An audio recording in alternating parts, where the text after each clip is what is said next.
지금 지난 크리스마스를 앞둔 토요일 날요, 광화문 도심에 이 한반도 평화를 기원하는 집회가 열렸습니다.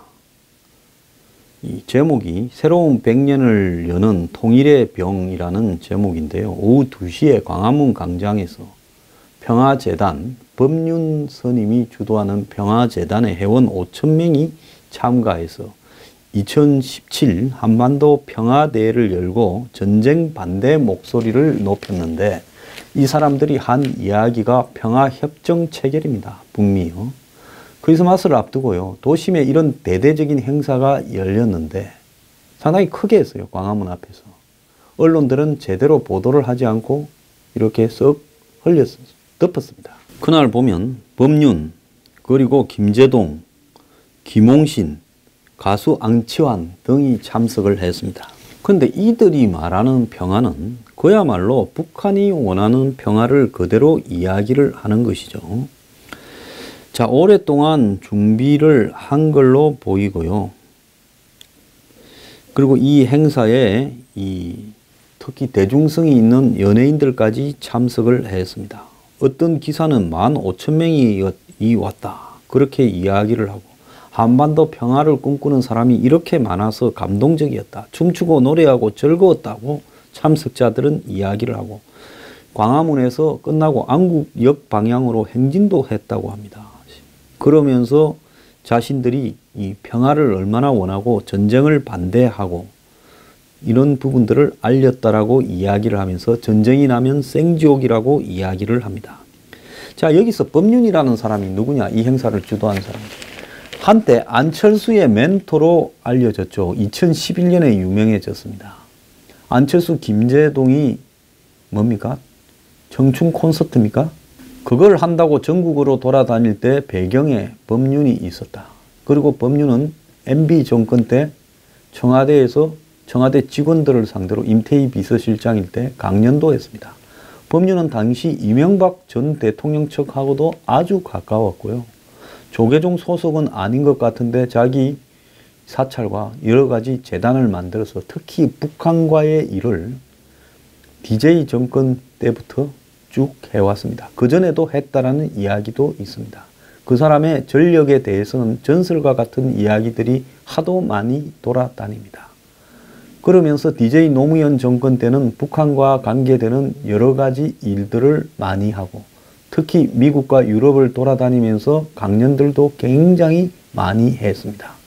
그래서 한마디로 DJ 노무현 정권의 이 북한과의 평화 햇볕 정책에 맞는 인물이 이명박 정권에 들어서는 또 이명박 정권과 보조를 맞추면서 안철수를 띄우는 역할을 자임을 했고, 안철수의 후견인처럼 보여져서 유명해졌습니다. 심지어 그때 지방의 경찰서에도 법륜의 강의나 이런 부분들이 있었다 하는 이야기도 들리기도 했습니다. 그렇다면 정권이 그런 부분들을 적극적으로 장려했다라는 이야기일 건데요. 이명박 정권이 왜 좌파적 행보를 가는 법륜과 그렇게 가까웠는가? 안철수를 위한 것인가? 무엇이었는가? 그것도 지금 미스테리로 남아 있습니다. 어쨌든 법륜이 이런 행사를 하면서 23일 날 도심에 이 종북 좌파, 친북 좌파들이 직접 나와서 평화회담을 이야기하고 전쟁 반대를 외치게 되면 이것이 굉장히 부작용이 많을 수 있지 않겠습니까? 국민들 저항감이요. 그런데 힐링무슨 이런 강연으로 유명한 이 법륜, 겉으로는 한국에서는 힐링 강연이고, 또 이 북한과 관련해서 해외에서는 이 북한의 일종의 중간 역할을 하는 자로서 알려지고 있습니다. 이런 사람이 지금 이런 이 평화대회라는 명목으로 사실상 남북 평화협정을 주장하는 이런 대회를 도심에서 여니 여기에 대해서 비판적으로 바라보기가 어려웠던 부분도 있었겠지요. 그래서 만인의 바람, 평화를 합창하다는 것이 주제고, 전쟁을 막아야 된다는 거, 우리 손으로 평화를 지켜내야 된다. 한반도의 평화가 세계 평화의 초석이다. 그래서 12월 23일 한 해를 마무리하면서 광화문 광장에서 평화의 염원을 모아 2월 9일 개최하는 평창 동계올림픽을 평화올림픽으로 평화축제로 만들어가자. 이렇게 이야기했습니다. 이 말만 들으면 아름답지요. 그런데 이날 있었던 많은 이야기들은 한마디로 지금 북한이 주장하고 문정권의 좌파들이 주장하는 내용과 똥 맞는 이야기를 했다라는 겁니다.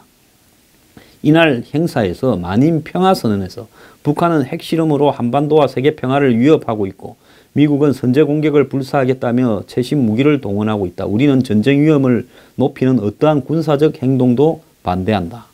남북관계를 동반자 관계로 전환한 7.7선언과 3.1 정신을 살려 분단체제를 종식하고 항구적인 평화체제 구축, 이게 평화협정 아닙니까?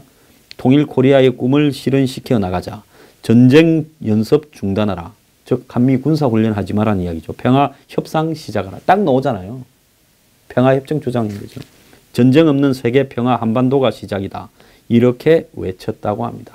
자, 법륜이 근데 한국에서만 이런 걸 하는 게 아니에요. 평화재단과 존 버틀 USA, 굿프렌드 USA라고 하는 미국 지부가 이제 굿프렌드 USA도 아마 법륜이 중심이 되어서 만드는 해외에 이런 일을 하는 단체일 거예요. 그래서 뉴욕 맨해탄 평화대회를 이 맨해탄의 브라이언트 파크에서 열었다고 합니다. 언제 열어요? 12월 23일 한국의 평화대회가 열린 날 열었는데요. 법륜 자신은 한국에서 참석을 하고 미국에 있어 또 자신의 이 재단 지부하고 또 자기가 관계하는 어떤 단체하고들 해서 미국의 뉴욕 맨해탄에서도 이걸 열었다는 겁니다. 그래서 평화를 위한 기도, 합창, 만인 평화 선언을 발표하고 이 평화 행진을 했다는데요. 우리는 평화를 응원한다고 영어로 써가지고 미국 맨해탄을 행진했으니 이걸 바라보는 북핵 위협을 안고 사는 미국 국민들은요, 열불이 났겠습니다. 자, 그런데 이 문제하고 관련해서 정부도 이 좀 이상한 부분이 있어요. 자, 한번 봅시다. 북한이 수소폭탄을 도발한 다음 날 한반도 평화협정 관련 용역을 이 통일부가 발주했다고 지금 나오고 있습니다. 통일부는 2017년 8월 8일 사단법인 북한연구학회에 한반도 평화협정안이라는 과제명의 용역을 줬고 해당 연구를 수행한 이는 조성열 국가안보전략연구원 국정원 산하단체였다고 합니다. 여기에 수석연구원이 이 용역을 했대요. 통일부가 사단법인 북한연구학회에 용역을 준 건 북한이 문재인 정부 출범 이후 이 총 7회에 걸쳐서 미사일 도발을 자행한 뒤라는 겁니다. 즉 북한이 10일에 한 번꼴로 이렇게 미사일을 쏘는데 통일부는 한반도 평화협정안이라는 것을 마련하고자 용역을 줬다는 겁니다. 그리고 이 올해 9월 4일 한반도 평화협정 체결에 따른 법적 문제 및 해결 방안 검토라는 연구 용역을 법무법인 태평양에 줬다는 겁니다. 자, 그러면서 이런 해당 계약건은 북한이 함경도 길주에서 이 6차 핵실험을 한 다음 날 이루어졌다고 하는 겁니다. 북한이 핵실험을 하고 있고 미사일을 쏘는데 이 정권은 그 다음 날 이 평화협정을 위한 안을 용역을 줬다고 이야기를 하고 있습니다. 그리고 이 보고서를 비공개로 지정을 해서요, 공개를 하고 있지도 않고 이 보고서에 대한 평가 활용 결과 보고서도 공개하고 있지 않습니다. 즉 정부가 평화협정을 하려고 이 짓거리를 하고 있으니까 이제 정부가 오죽하겠습니까? 자신들이 관장하고 영향력을 미치는 단체들을 다 동원해서 특히 종북단체들이 앞장서면 국민들의 비판을 이렇게 받을까봐 한마디로 종교단체나 이런 새로운 단체들을 앞세우고 뒤에서는 종북단체들이 밀면서 평화협정 분위기를 지금 띄우고 있는 겁니다. 그래서 이 통일부의 평화협정 용역과 법륜 같은 사람의 이 평화협정을 주장하는 데 이런 것들을 보더라도요, 이 정권이 평화협정으로 북핵 문제를 마무리 지으려고 하는 것은 100%라는 겁니다. 이거 막아야 됩니다.